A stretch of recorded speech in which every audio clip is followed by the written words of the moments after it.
उर्दू गज़ल। हटाकर झूठ से पर्दा सदाकत कौन लिखेगा।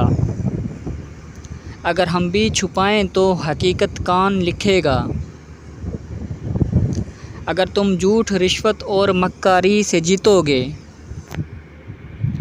तो फिर ऐसी सियासत को सियासत कौन लिखेगा।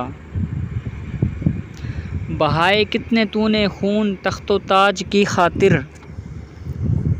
निभाई तूने किस किस से अदावत कौन लिखेगा। कसीदे शाह के लिखने में जब मसरूफ़ हों सारे, तो फिर भूखी रआया की शिकायत कौन लिखेगा।